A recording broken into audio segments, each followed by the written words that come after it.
Bismillahirrahmanirrahim. Welcome to the National University online class.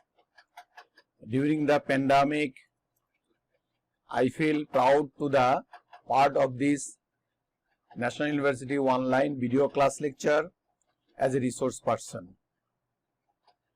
জাতীয় বিশ্ববিদ্যালয়ের আন্ডারে ন্যাশনাল ইউনিভার্সিটির অনলাইন ক্লাসে তোমাদের সবাইকে স্বাগতম জানাচ্ছি। করোনাকালীন এই পরিস্থিতিতে শিক্ষা কার্যক্রম চালু রাখার স্বার্থে জাতীয় বিশ্ববিদ্যালয় কর্তৃক পরিচালিত এই অনলাইন ক্লাসে আমি অংশগ্রহণ করতে পেরে নিজেকে আনন্দিত এবং গর্বিত মনে করতেছি। Please maintain the health rules. সবাইকে স্বাস্থ্যবিধি মেনে চলার জন্য বলা হচ্ছে। আজকে তোমাদের সামনে আমি উপস্থিত হয়েছি অ্যাকাউন্টিং এর ক্লাস নিয়ে। আমার সাবজেক্টের নাম হচ্ছে অ্যাকাউন্টিং, প্রোগ্রাম হচ্ছে বিবি honours second year, course 222505, name of course intermediate accounting, lecture number 3। Title of the lecture Plant asset, natural resources and intangible assets. প্রিয় শিক্ষার্থী, আমি Mohammad Abdullah Al Mamun, associate professor and chairman, department of accounting, Mohammadpur কেন্দ্রীয় college, Dhaka. আমার email number almamun@gmail.com।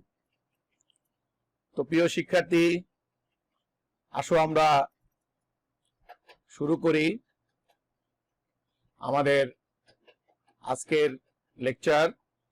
সবাইকে শুভেচ্ছা।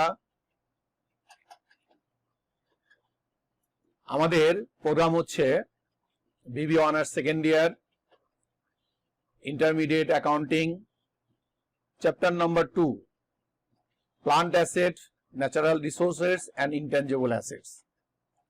এর বাংলাটা হচ্ছে স্থায়ী সম্পত্তি, প্রাকৃতিক সম্পদ এবং অস্পর্শনীয় সম্পদ। এটা নিয়ে আমাদের আজকের আলোচনা।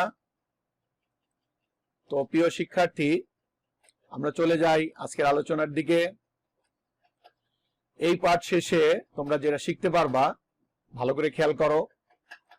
স্থায়ী সম্পদ কি তা বর্ণনা করতে পারবা, প্রাকৃতিক সম্পদ ও দৃশ্যমান সম্পদের ধারণা ব্যাখ্যা করতে পারবা,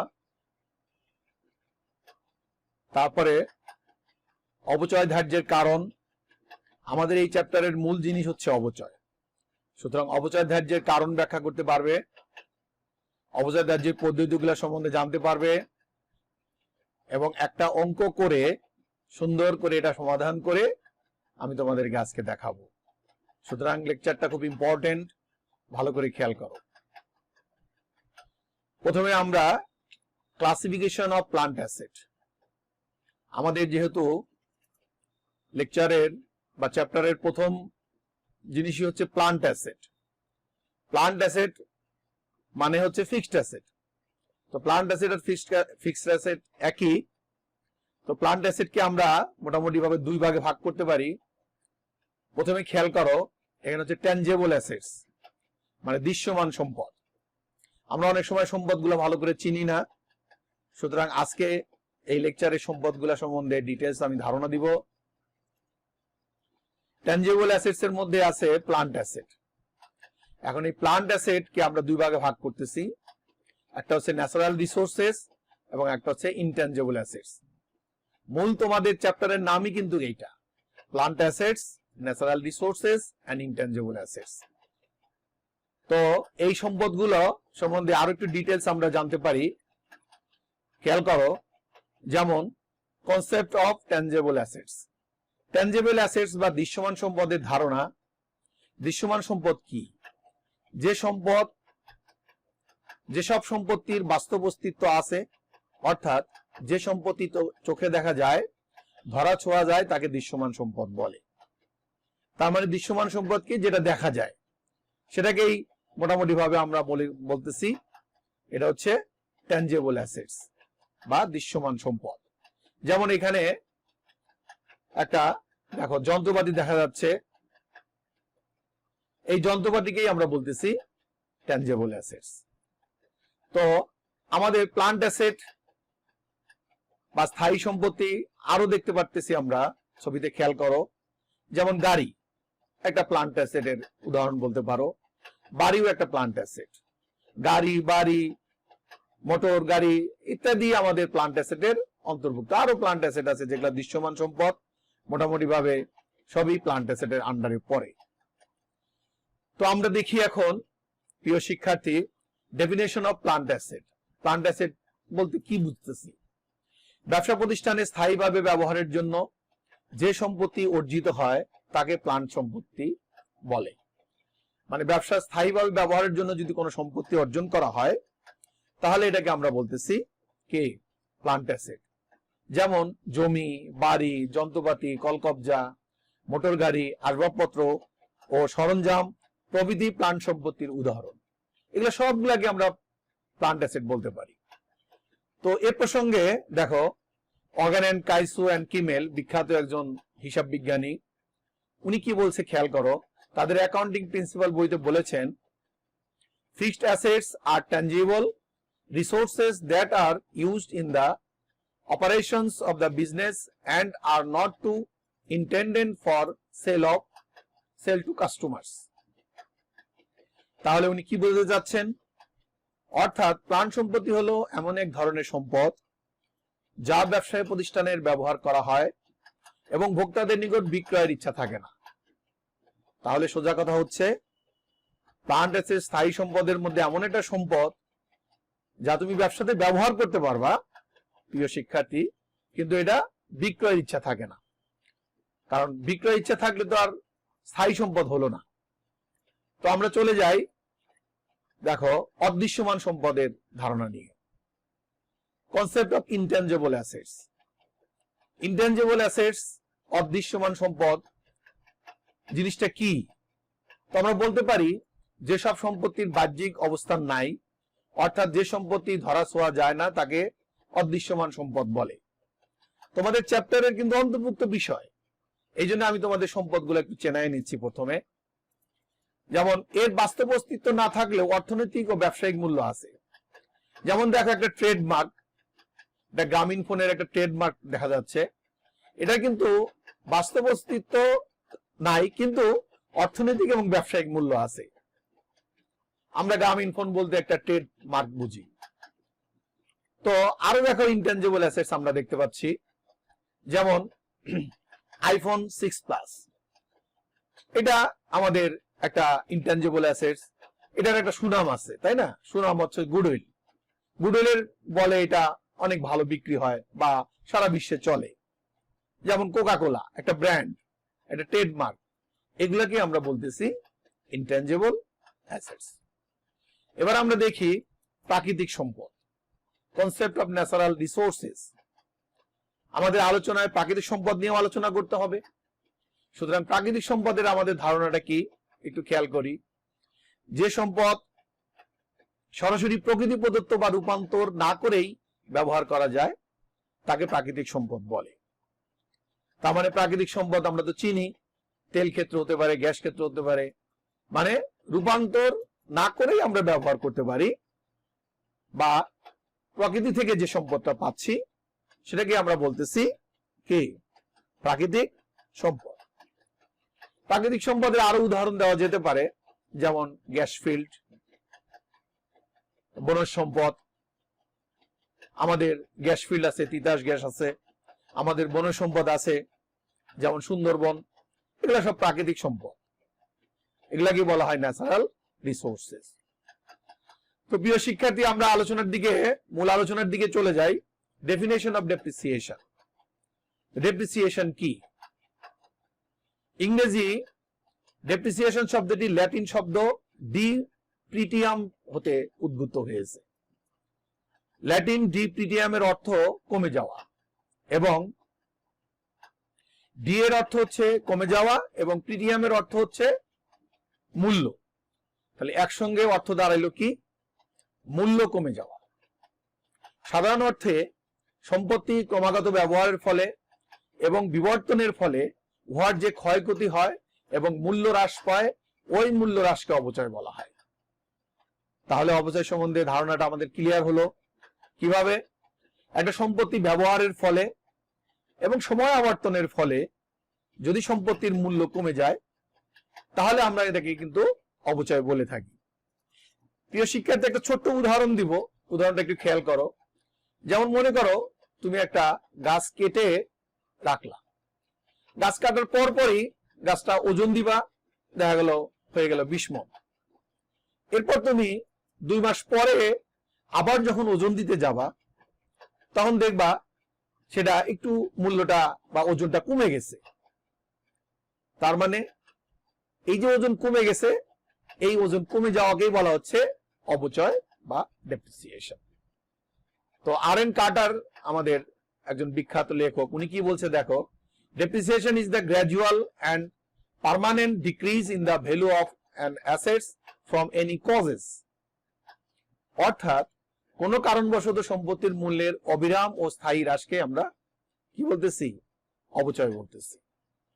আর যে উইলিয়াম অপচয় সম্বন্ধে আর সুন্দর একটা ধারণা দিয়েছেন, তোমরা একটু খেয়াল করলে বুঝতে পারবা।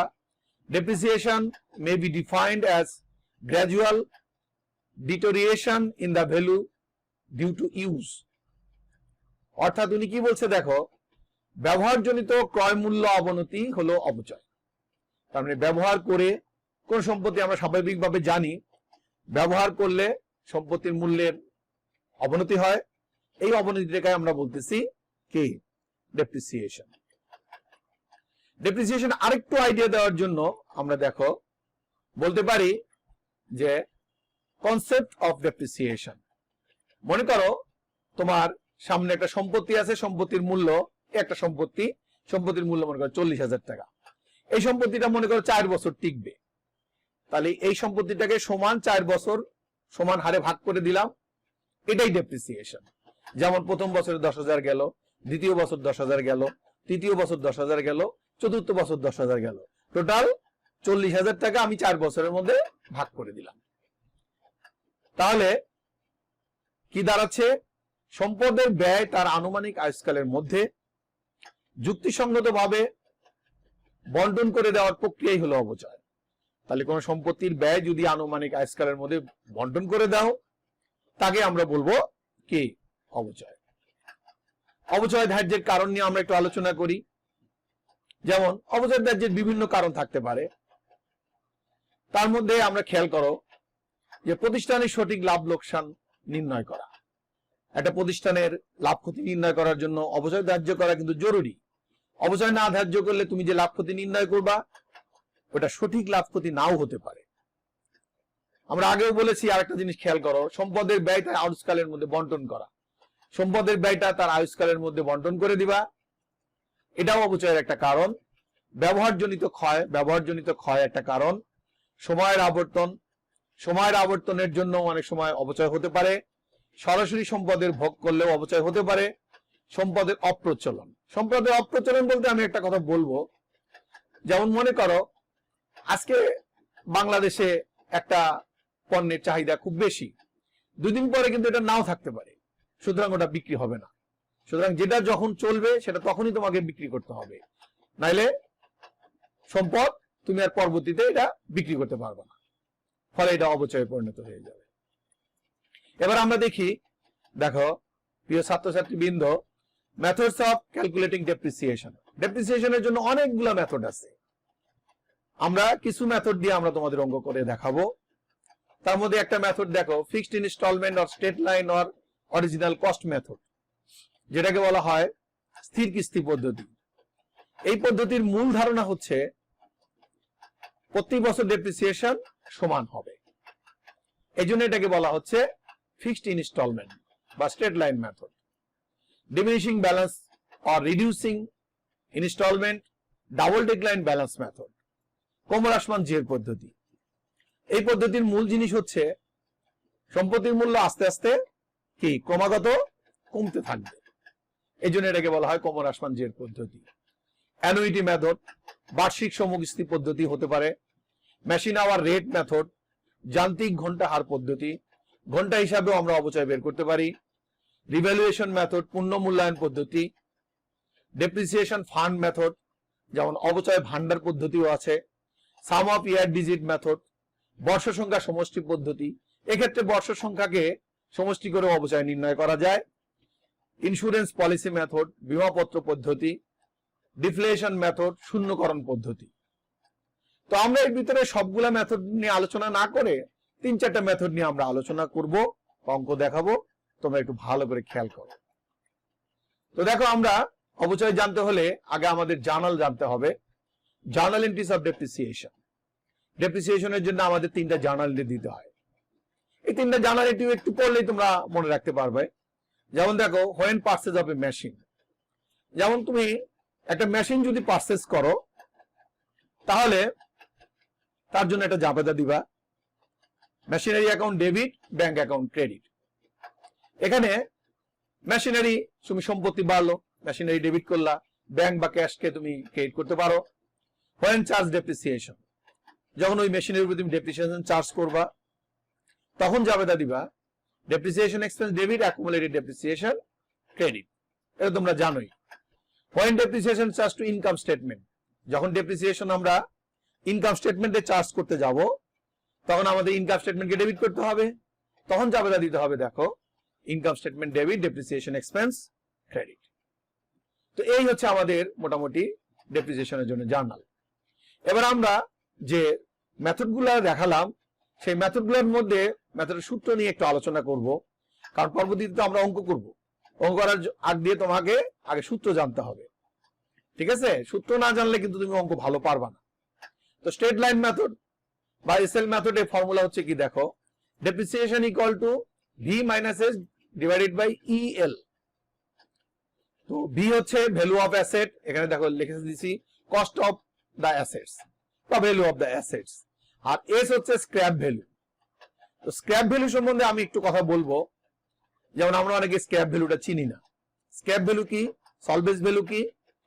যেমন মনে করো তুমি একটা শার্ট কিনেছো 500 টাকা দিয়ে, 2020 সালে কিনেছো 500 টাকা দিয়ে জানুয়ারি মাসে। এখন তুমি 6 মাস ব্যবহার করলা। 6 মাস ব্যবহার করার ফলে এখন শার্টটাকে তুমি বিক্রি করতে যাবা, তাহলে শার্টটার নিশ্চয়ই একটা মূল্য আছে, সেই মূল্য মনে করো 100 টাকা। কেউ যদি তোমাকে কিনতে চায় তাহলে তার দাম দিবে হয়তো 100 টাকা। এই 100 টাকার এই মূল্য মূলত বলা হচ্ছে স্ক্র্যাপ ভ্যালু। তাহলে শিক্ষার্থী স্ক্র্যাপ ভ্যালু সম্বন্ধে ধারণা হয়ে গেল। আর ইএল মানে এস্টিমেটেড লাইফ অফ অ্যাসেটস। আমাদের প্রত্যেকটা অ্যাসেটের একটা এস্টিমেটেড লাইফ থাকে, কতদিন সম্পত্তিটা টিকবে। এভাবে আমরা ডেপ্রিসিয়েশনটা বের করতে পারি। এবার দেখি আমরা double decline balance method, DDB. Double decline balance মেথডের সুন্দর একটা ছোট্ট একটা সূত্র দিয়েছি। দেখো, রেট অফ ডেপ্রিসিয়েশন বের করব কিভাবে, যদি রেট দেওয়া না থাকে তাহলে আমরা রেটটা বের করব এভাবে 100% divided by estimated life into 2। 100% এটা সূত্র, ডিভাইডেড বাই এস্টিমেটেড লাইফ গুণন 2 দিয়ে গুণ করলেই হবে। অথবা এভাবে যদি না বের করতে পারো, আর একটা সুন্দর পদ্ধতি আছে, তুমি যদি স্ট্রেট লাইন মেথডে বের করো, স্ট্রেট লাইন মেথডে ডেপ্রিসিয়েশন বের করার পরে যে ডেপ্রিসিয়েশনটা হলো এটাকে 2 দিয়ে গুণ করে দিবা। এই জন্যই কিন্তু এটার নাম হয়েছে দেখো ডাবল ডিক্লাইন ব্যালেন্স মেথড, মানে স্ট্রেট লাইন মেথডের দ্বিগুণ। এই জন্য এটাকে বলা হয় ডাবল ডিক্লাইন ব্যালেন্স মেথড। প্রিয় শিক্ষার্থী, আসো আমরা আরেকটা মেথড নিয়ে আলোচনা করি, ইউনিট অফ অ্যাক্টিভিটি মেথড। তো ইউনিট অফ অ্যাক্টিভিটি মেথডকে আমরা 2 ভাগে ভাগ করি। একটা হচ্ছে প্রোডাকশন ইউনিট মেথড, আর একটা হচ্ছে machine hour rate method. Production unit আমাদের কেমনে হচ্ছে একটু খেয়াল করি। Depreciation cost per unit. Depreciation cost production ইউনিটে আমরা কিভাবে বের করি? প্রিয় শিক্ষার্থী দেখো, depreciable cost divided by total production unit. এখন ডেপ্রিসিয়েবল কস্ট কি? অপচয়যোগ্য কস্ট যেটা বলে, ডেপ্রিসিয়েবল কস্টকে আমরা বলি cost of assets minus salvage value. মানে সম্পত্তির মূল্য থেকে তুমি যখন সলভেজ ভ্যালু বাদ দিবা তখন পাওয়া যাবে ডেপ্রিসিয়েবল কস্ট। এবার ডেপ্রিসিয়েবল কস্ট থেকে টোটাল প্রোডাকশন ইউনিট দিয়ে ভাগ করে দিলে আমরা ডেপ্রিসিয়েশন কস্ট পার ইউনিট পেয়ে যাব। পরবর্তীতে আমরা অঙ্কতে এটা দেখাবো। Machine hour rate method. Machine hour rate মেথডের ডেপ্রিসিয়েশন কস্ট পার আওয়ার, ওটা ইউনিটে বের করছো, এটা আওয়ারে বের করবো। তো আওয়ারে বের করতে সূত্র কি? Depreciable cost divided by total machine hour. Depreciable কস্টের ওইভাবে বের করবা, cost of the assets minus salvage value depreciable cost পাওয়া গেল। এবার মেশিন আওয়ার দিয়ে এটাকে ভাগ করে দিলে আমরা পেয়ে যাব ডেপ্রিসিয়েশন কস্ট পার আওয়ার। এবার আসো আমরা দেখি সাম অফ ইয়ার ডিজিট মেথড, যেটাকে সংক্ষেপে এসওয়াইডি মেথডও বলে। সাম অফ ইয়ার ডিজিট মেথডের সূত্র দেখো, depreciable cost divided by total number of weight. এটা সূত্র একটু চেঞ্জ। ডেপ্রিসিয়েবল কস্ট ওই আগের মতোই, অ্যাসেটের মূল্য থেকে সলভেজ ভ্যালু বাদ দিবে, ডেপ্রিসিয়েবল কস্ট পাওয়া গেল। টোটাল নাম্বার অফ ওয়েট, এখানে ভার বের করতে হয়। টোটাল নাম্বার অফ ওয়েট আমরা কিভাবে বের করব? টোটাল নাম্বার অফ ওয়েট বের করার সূত্র আমরা এখানে দিয়ে দিচ্ছি, দেখো n into n plus 1 divided by 2। এবার n এর মান কিভাবে আমরা ধরবো? n হচ্ছে number of year, number of year ধরে এটা এই সূত্রটা এইভাবে করে আমরা এই পদ্ধতিতে অঙ্কগুলা করতে পারি। এবার আমরা দেখি, দেখো আমরা ছবিতে দেখাইতেছি যে একটা কয়লা খনি, মানে খনিতে এক ধরনের ডেপ্রিসিয়েশন ইউজ করতে হয় বা এক ধরনের মেথড ইউজ করতে হয়। সেই মেথডটার নাম হচ্ছে ডিফ্লেশন ইউনিট মেথড বা ডিফ্লেশন মেথড বা ক্ষয়িষ্ণু পদ্ধতি। খনিতে যখন তুমি মাল উত্তোলন করতে থাকবে খনি থেকে, যেমন কয়লা খনি, তখন আস্তে আস্তে কয়লাটা শেষ হতে থাকবে, নিঃশেষ হতে থাকবে। এই জন্য এটাকে বলা হয় বাংলায় ক্ষয়িষ্ণু পদ্ধতি। তো ডিপ্লেশন পার ইউনিট আমরা কেমনে বের করবি? C A minus sum of R divided by sum of Y.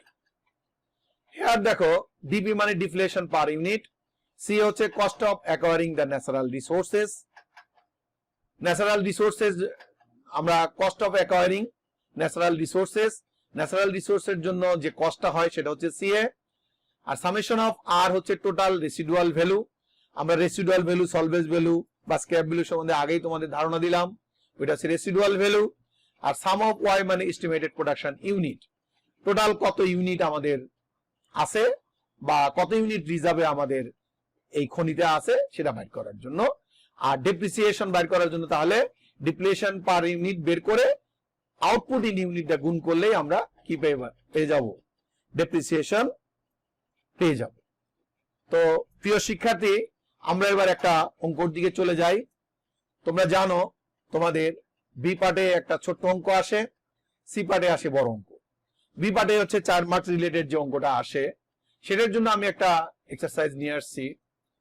খেয়াল করো, এটা ন্যাশনাল ইউনিভার্সিটি 2013-তে আসছিল। Noman company purchase a delivery truck. Noman company একটা ডেলিভারি ট্রাক পারচেজ করতেছে, একটা কস্ট প্রাইস হচ্ছে 8 লাখ টাকা। তাই নোমান কোম্পানি যে ডেলিভারি ট্রাক পারচেজ করতেছে তার মূল্য হচ্ছে 8 লাখ টাকা। Related expenditure consists of sales tax 35,000, painting 14,000, licence fee 11,000 and there and 3 years accident insurance policy 18,000 টাকা। Determine the cost of truck. তোমাকে এই ট্রাকের কস্ট প্রাইসটা বের করতে বলছে। তাহলে আমরা দেখি, দেখো এখানে আমাদের বলা হচ্ছে যে কস্ট প্রাইস বের করার জন্য আমাদের সিস্টেম কি, যেমন Noman company calculation of cost of delivery truck. খেয়াল করো, এইটুকু করেই তুমি কিন্তু 4 মার্ক পেতে পারো। যেমন কস্ট অফ ট্রাক আমরা প্রথমে 8 লাখ দেখালাম, এরপরে আমরা এটার সাথে অ্যাড করব কি, অ্যাড করব যে সেলস ট্যাক্স, যেমন বিক্রয় ট্যাক্স যদি থাকে তাহলে এটার সাথে আমরা সেলস ট্যাক্স আছে 35,000 আমরা যোগ করব। আর পেইন্টিং খরচ যেটা আমাদের আছে 14,000 সেটা আমরা যোগ করব। প্রিয় শিক্ষার্থী, এখানে দেখো আরো কিন্তু খরচ ছিল, কিন্তু সেগুলা ডেপ্রিসিয়েশন নির্ণয়ে আসবে না। যেমন লাইসেন্স ফি 11,000 টাকা এবং ইন্স্যুরেন্স পলিসি 18,000 টাকা, এই দুইটা এখানে ইনক্লুড করা যাবে না। যখন তুমি cost of the delivery truck বাইর করবা তখন এই 3টা জিনিস ইনক্লুড করে আমরা কি করব, cost of the delivery truck পেয়ে গেলাম কত? 8,49,000 টাকা আমরা পেয়ে গেলাম। এটাই কিন্তু আমাদের অ্যান্সার। তাহলে কি বোঝা গেল প্রিয় শিক্ষার্থী? এইভাবে আমরা ছোট্ট একটা অঙ্কর সমাধান করতে পারি, যেটাতে আমাদের পরীক্ষা হলে 4 মার্ক থাকে। এবার আমরা চলে যাই একটু বড় ধরনের অঙ্কর দিকে, 10 মার্কের অঙ্কর দিকে। 10 মার্কের অঙ্কগুলো কিভাবে সমাধান করবা আমরা কিন্তু আগেই সমাধানের নিয়ম টিয়ম দিয়ে দিছি। এখন শুধু একটু খেয়াল করলেই অঙ্কটা বুঝতে পারবা। দেখো, এটা ন্যাশনাল ইউনিভার্সিটি 2005 এবং 2011-তে 2 বছর আসছে একই অঙ্ক, সো ইটস ইম্পর্টেন্ট অঙ্ক। দেখো, Eastern Construction company purchase a mixer machine on January 1, 2008। January 1, 2008-এ ইস্টার্ন কনস্ট্রাকশন কোম্পানি একটা মিক্সার মেশিন পারচেজ করতেছে, যার দাম হচ্ছে 2,90,000 টাকা। খেয়াল করো, এই 2,90,000 টাকা মনে রাখবা, কারণ পরবর্তীতে আমাদের লাগবে। The machine is expected to have a useful life, যেটা আমরা বললাম এস্টিমেটেড লাইফ। তো এস্টিমেটেড লাইফ হচ্ছে এখানে দেওয়া আছে কত, 5 বছর। তাহলে ইউজফুল লাইফ দেওয়া আছে কত, 5 বছর। আর রেসিডুয়াল ভ্যালু, আমরা তোমাদের রেসিডুয়াল ভ্যালু সম্বন্ধে আগেই বললাম। রেসিডুয়াল ভ্যালু মানে হচ্ছে সলভেজ ভ্যালু। রেসিডুয়াল ভ্যালু দেওয়া আছে কত, 20,000 টাকা। The company engineers estimated that the mixer machine will have a useful life of, এখন আমরা ইউজফুল লাইফ আওয়ারে ওরা দেখাচ্ছে 7,500 আওয়ার, ঘন্টায় টিকবে 7,500 আওয়ার এই মিক্সার মেশিনটা টিকবে। ইট ইজ ইউজড, এবার খেয়াল করি আমরা 1500 আওয়ার্স ইন 2008, 2008-এ ইউজ করা হবে 1500 আওয়ার, 2625 আওয়ার ইউজ করা হবে 2010-এ, 750 আওয়ার ইউজ করা হবে 2011-তে, 375 আওয়ার ইউজ করা হবে কত, 2012-তে। তাহলে এই যে আমাদের 5 ইয়ার্স ইউজ করা হইলো, the company years end 31 December, কোম্পানির বছর শেষ হবে 31শে ডিসেম্বরে। এখন তোমাকে 3টা রিকোয়ারমেন্ট তারা দিয়েছে। এই রিকোয়ারমেন্ট গুলা খেয়াল করো, রিকোয়ারমেন্ট গুলা ভালো করে পড়বা, কারণ রিকোয়ারমেন্ট কি চাইছে। আমরা পরীক্ষা হলে অনেক সময় দেখি অনেক স্টুডেন্ট মানে রিকোয়ারমেন্ট যা চাইছে তা না দিয়ে অন্য কিছু দিয়ে দিছে। সুতরাং এভাবে যেন না হয়, রিকোয়ারমেন্ট যা চাইছে জাস্ট ওই জিনিসটাই তুমি এক্সামিনারকে দেখাবা, তাহলে দেখবা নাম্বার তোমার বেড়ে যাবে। প্রিয় শিক্ষার্থী, আমরা এখানে চাইছে, দেখো স্ট্রেট লাইন মেথডে তোমাকে করতে বলছে, সরলরৈখিক পদ্ধতি, প্রোডাকশন মেথড করতে বলছে, তারপরে ডাবল ডেকলাইন ব্যালেন্স মেথডে কোমর আসমান জির পদ্ধতিতে করতে বলছে, প্রোডাকশন মেথড উৎপাদন মেথডেও করতে বলছে। এই 3টা মেথডে আমরা ডেপ্রিসিয়েশন বের করব। কত বছরের ডেপ্রিসিয়েশন বের করব, compute the depreciation expense for 2008 to 2012, I mean 2008 থেকে 2012, 5 বছরের আমাদের ডেপ্রিসিয়েশন বের করতে বলছে। আর 2 নম্বর রিকোয়ারমেন্টে যেটা বলছে, খেয়াল করো, prepare adjusting entry to record the depreciation for 2008। প্রত্যেক বছরে কিন্তু অ্যাডজাস্টিং এন্ট্রি চাই নাই। খেয়াল করো, আমাদের অ্যাডজাস্টিং এন্ট্রি চেয়েছে শুধুমাত্র 2008 সালে। তাহলে 2008 সালে আমাদের কি চাইছে, অ্যাডজাস্টিং এন্ট্রিজ। এবার আমরা দেখি প্রিয় শিক্ষার্থী, অঙ্কটা কিভাবে আমরা সলিউশন করতে পারি। Calculation of annual depreciation under straight line method. তাহলে স্ট্রেট লাইন মেথডে আমরা ডেপ্রিসিয়েশন করব। কিভাবে করতে পারি দেখো, depreciation equal to V minus S divided by EL, estimated life. তাহলে আমাদের ভ্যালু অফ দ্য অ্যাসেট ছিল কত, দেখো ভ্যালু অফ দ্য অ্যাসেট ছিল 2,90,000 টাকা, আর সলভেজ ভ্যালু ছিল আমাদের কত, সলভেজ ভ্যালু ছিল 20,000 টাকা, আর এস্টিমেটেড লাইফ ছিল আমাদের 5 বছর। তাহলে 2,90,000 থেকে আমরা 20,000 বাদ দিলাম, 2,70,000, 2,70,000 সাথে 5 দিয়ে যদি আমরা ভাগ করি, তাহলে আমরা ডেপ্রিসিয়েশন পেয়ে যাব কত, পার ইয়ারে 54,000 টাকা। তাহলে এই 54,000 টাকা ডেপ্রিসিয়েশন দিয়ে আমরা এবার ডেপ্রিসিয়েশন, আমরা স্ট্রেট লাইন মেথডে তোমাদের আগেও বলেছি, আবার শুনে রাখো ভালো করে, স্ট্রেট লাইন মেথডে ডেপ্রিসিয়েশন প্রতি বছরে কি থাকে, সমান থাকে। এবার যদি আমরা ডেপ্রিসিয়েশন শিডিউল তৈরি করতে চাই, তোমাদের কিন্তু পরীক্ষা হলে অনেক সময় ডেপ্রিসিয়েশন শিডিউল চায় বসবে, তখন এভাবে ডেপ্রিসিয়েশন শিডিউল দিতে পারবো আর ডেপ্রিসিয়েশন দেখাতে পারো। যেমন ইয়ার 2008, 9, 10, 11, 12। বুক ভ্যালু স্ট্রেট লাইন মেথডের ক্ষেত্রে বুক ভ্যালু প্রতি বছর সমান থাকবে। যেমন 2,90,000, 2009 সালে 2,90,000, 10 সালেও 2,90,000, 11 সালেও 2,90,000, 12 সালেও 2,90,000। আর ডেপ্রিসিয়েশন যেহেতু প্রতি বছর সমান থাকবে, তাহলে এই 54,000 টাকা ডেপ্রিসিয়েশন প্রতি বছর থাকবে। খেয়াল করো, 8 সালেও 54,000, 9 সালেও 54,000, 10 সালেও 54,000, 11 সালেও 54,000, 12 সালেও 54,000। এবার আমরা দেখি অ্যাকুমুলেট ডেপ্রিসিয়েশন এখানে কিভাবে বের করব। অপচয় সঞ্চিতি প্রথম বছর আমরা 54,000ই রাখবো। খেয়াল করে একটু ভালো করে, তাহলে বুঝতে পারবা। এই 54,000-এর সাথে আমরা এই 54,000 যোগ করব। তাহলে এই 54,000 আর এই 54,000 যদি যোগ করি তাহলে হয়ে গেল কত? 1,08,000 টাকা। তাহলে এই 1,08,000 টাকা হচ্ছে আমাদের অ্যাকুমুলেটেড ডেপ্রিসিয়েশন। আবার এই 1,08,000 এর সাথে এই 54,000 আমরা যোগ করব। তাহলে হয়ে গেল 1,62,000 টাকা। আবার এই 1,62,000 এর সাথে এই 54,000 যোগ করব। তাহলে আমাদের হয়ে গেল 2,16,000 টাকা। এইভাবে কিন্তু অ্যাকুমুলেটেড ডেপ্রিসিয়েশন বাইর করতে হয়। 2,16,000 এর সাথে 54,000 যোগ করব, হয়ে গেল কত?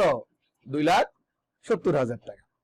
এবার দেখো 2,70,000 টাকা থেকে আমরা যদি 2,90,000 টাকা বাদ দেই, বা 2,90,000 টাকা থেকে 2,70,000 টাকা বাদ দেই, তাহলে আমাদের কিন্তু ক্যারিং ভ্যালু বছরের শেষে যেটা থাকবে 20,000 টাকা, সেটা রয়ে গেল।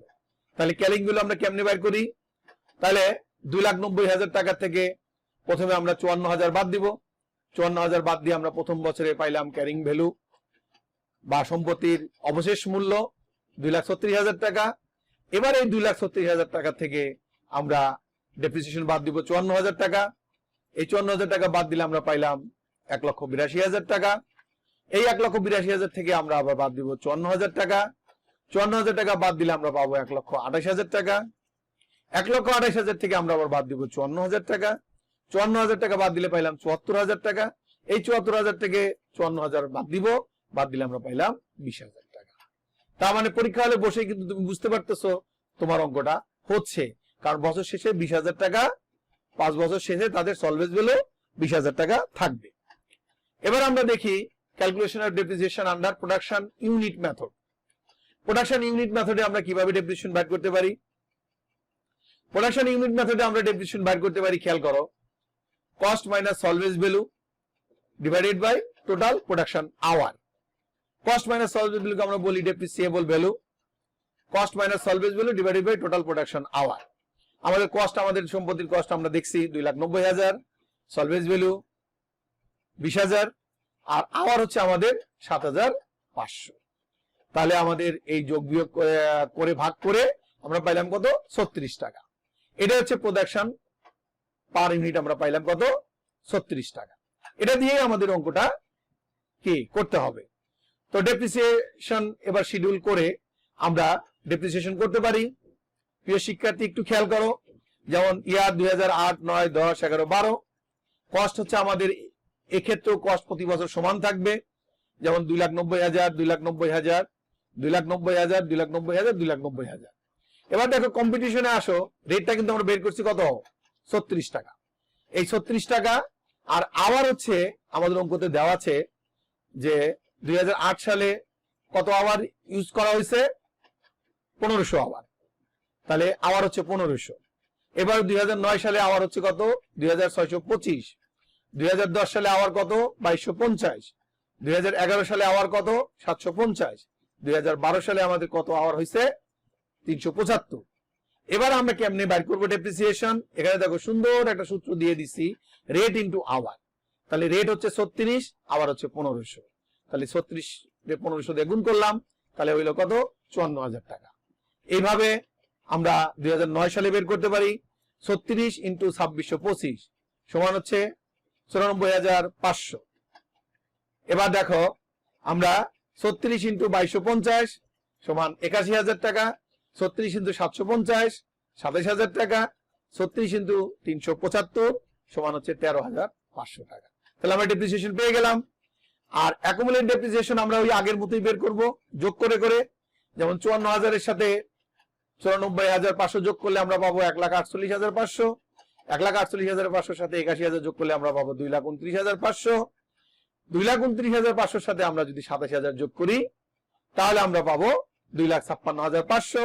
2,56,500 সাথে আমরা যদি 13,500 যোগ করি তাহলে আমরা পাবো 2,70,000। তাহলে এই যে 2,70,000 পাইলাম। এবার আমরা দেখি রিটেন ডাউন বা ভ্যালু বা ক্যারিং ভ্যালু আমরা কেমনে বের করব। এই যে 2,90,000 আছে, সেখান থেকে আমার ডেপ্রিসিয়েশন হলো কত? 54,000। তাহলে 2,90,000 থেকে 54,000 যদি আমি বাদ দেই, হয়ে যাবে 2,36,000 টাকা। 2,36,000 থেকে আমরা 94,000 বাদ দিলাম, 1,41,600, 1,41,600 থেকে আমরা যদি 81,000 টাকা বাদ দেই তাহলে আমরা পাবো কত? 60,500। এবার এই 60,500 থেকে যদি আমি 27,000 টাকা বাদ দেই তাহলে আমরা পাবো কত? 33,500। এবার 33,500 থেকে আমি যদি 13,500 বাদ দেই তাহলে আমি পাবো কত? 20,000 টাকা। তাহলে বছর শেষে আমাদের কিন্তু সলভেন্স ভ্যালু 20,000 টাকা দেখো মিলে গেল। প্রিয় শিক্ষার্থী, আমরা দুইটা মেথডে দেখলাম ডেপ্রিসিয়েশন বাইর করা। তৃতীয় নম্বর মেথডে দেখো আমরা কিভাবে ডেপ্রিসিয়েশন বাইর করি। ডেপ্রিসিয়েশন বাইর করবো ডাবল ডেক্লাইন ব্যালেন্স মেথড। এখন খেয়াল করো, ডাবল ডেক্লাইন ব্যালেন্স মেথডে আমরা ডেপ্রিসিয়েশন যখন করব তখন রেট অফ ডেপ্রিসিয়েশন আমরা কেমনে বাইর করব একটু খেয়াল করি। 100% ডিভাইডেড বাই এস্টিমেটেড লাইফ গুণন 2। তাহলে 100% তো আছেই, লাইফ হচ্ছে আমাদের 5 বছর, এবং আমরা কি করব? 2 দিয়ে গুণ করব। 2 দিয়ে গুণ করলে আমরা পাইলাম কত? 40%। এই 40% ধরেই আমরা কিন্তু ডেপ্রিসিয়েশনটা করব।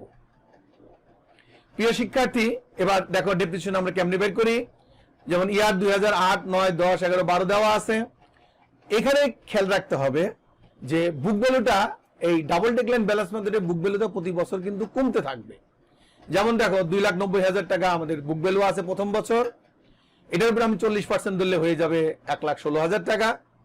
1,16,000 টাকা যেহেতু ডেপ্রিসিয়েশন হলো, এবার 2,90,000 থেকে 1,16,000 যদি বাদ দেই তাহলে আমি ক্যারিং ভ্যালু পাবো কত? 1,74,000 টাকা। এই ক্যারিং ভ্যালু 1,74,000 টাকা আবার এখানে চলে আসবে বুক ভ্যালুতে 1,74,000 টাকা। এই 1,74,000 টাকার উপরে আমি আবার যদি ডেপ্রিসিয়েশন ধরি 40% তাহলে হবে 69,600 টাকা।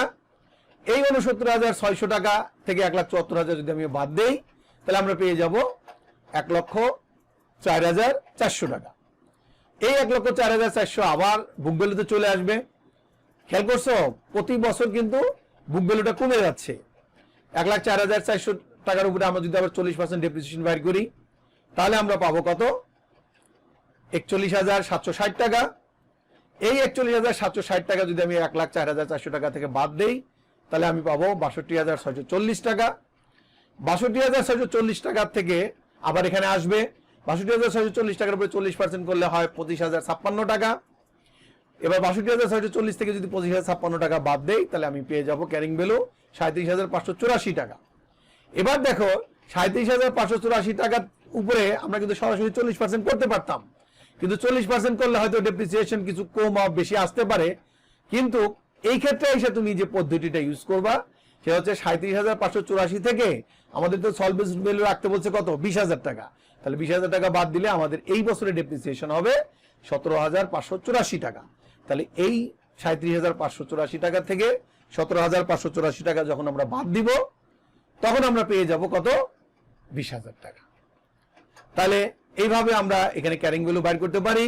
আর অ্যাকুমুলেটেড ডেপ্রিসিয়েশন আমরা আগের মতোই করব। 1,16,000 থেকে 69,600 যোগ করব, 1,85,600, 1,85,600 থেকে 41,760 যোগ করব, 2,27,360, 2,27,360 থেকে আমরা 25,056 টাকা যোগ করব, 2,52,416, 2,52,416 সাথে 17,584 টাকা যোগ করব, আসবে 2,70,000।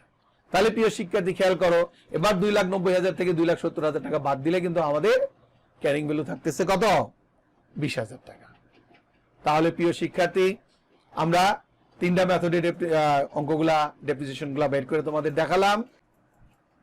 তো আমরা এবার 2 নম্বর রিকোয়ারমেন্টে চলে যাই। 2 নম্বর রিকোয়ারমেন্টে আমাদের কি চাইছিল? Adjusting entries. তাহলে আমরা অ্যাডজাস্টিং এন্ট্রিজ নিয়ে এবার আলোচনা করি। অ্যাডজাস্টিং এন্ট্রিজ মানে তো জানোই তোমরা, সমন্বয় জাবেদা। তো সমন্বয় জাবেদাতে আমরা 3টা মেথডে করব, যেমন straight line method, production unit method আর ডাবল ডেক্লাইন ব্যালেন্স মেথড। তো সমন্বয় জাবেদা এখানে একই 3টা মেথডে। দেখো date, accounts, title, reference, debit টাকা, ক্রেডিট টাকা। 2008 ডিসেম্বর 31 সাধারণত বছরের শেষে কিন্তু অ্যাডজাস্টিং এন্ট্রিজ দিতে হয়। প্রিয় ছাত্রছাত্রী বিন্দু, এটা তোমার খেয়াল রাখতে হবে। যেমন depreciation expense debit, accumulated depreciation credit. তাহলে স্ট্রেট লাইন মেথডে আমাদের জাবেদা হচ্ছে depreciation expense debit, accumulated depreciation credit হচ্ছে 54,000 টাকা। ঠিক সেম ভাবে আবার আমরা পরেরটাতে চলে যাই, adjusting entries under production method. তোমরা খেয়াল করছো প্রোডাকশন মেথডে 2008 সালে আমাদের জাবেদা বের হয়েছে, মানে ডেপ্রিসিয়েশন বের হয়েছে। Depreciation expense debit, accommodate depreciation credit 54,000 টাকা। এবছরে প্রোডাকশন মেথডে এবং স্ট্রেট লাইন মেথডে একই ডেপ্রিসিয়েশন বের হয়েছে, কিন্তু ডাবল ডেক্লাইন ব্যালেন্সে এসে আমাদের কিন্তু ডেপ্রিসিয়েশনটা চেঞ্জ হয়েছে। 2008 31শে ডিসেম্বরে আমাদের তখন জাবেদা বের হয়েছে বা ডেপ্রিসিয়েশন বের হয়েছে 1,16,000 টাকা। তাহলে আমরা জাবেদা দিব এখানে কি, depreciation expense debit, accumulated depreciation credit 1,16,000 টাকা। তাহলে প্রিয় শিক্ষার্থী, একটা বড় অঙ্ক করালাম, অঙ্কটা কি পুরো বুঝতে পারলা? আশা করি একটু মনোযোগ দিয়ে যদি লেকচারটা ভালো করে দেখো তাহলে বুঝতে পারবা। আমরা আলোচনার প্রায় শেষ পর্যায়ে চলে আসছি। আমরা একটু খেয়াল করি যে বুক রেফারেন্স, আমরা এবার আমাদের যে আলোচনাগুলো করলাম বিভিন্ন বই থেকে রেফারেন্সগুলা নেওয়া হয়েছে। তবে তোমাদের ইংলিশ বই যেমন Kieso, Donald, Weygandt, intermediate accounting, IFRS edition 2011, এই বইটা তোমরা একটু পড়বা এবং দেখবা, খুব ভালো বই। এবং আরেকটা বই আছে তোমাদের GOB, government of Bangladesh, value added tax act 1991 and value added tax act 1990, tax rules 1991।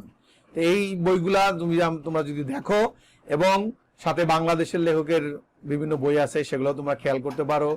যেমন আজিজিয়া বুক ডিপুর বই আছে, কমার্স পাবলিকেশনের বই আছে, তারপরে মিলেনিয়াম পাবলিকেশনের বই আছে। এই বইগুলো তোমরা দেখবা, এই বইগুলো দেখলে তোমাদের আইডিয়াগুলা ক্লিয়ার হবে।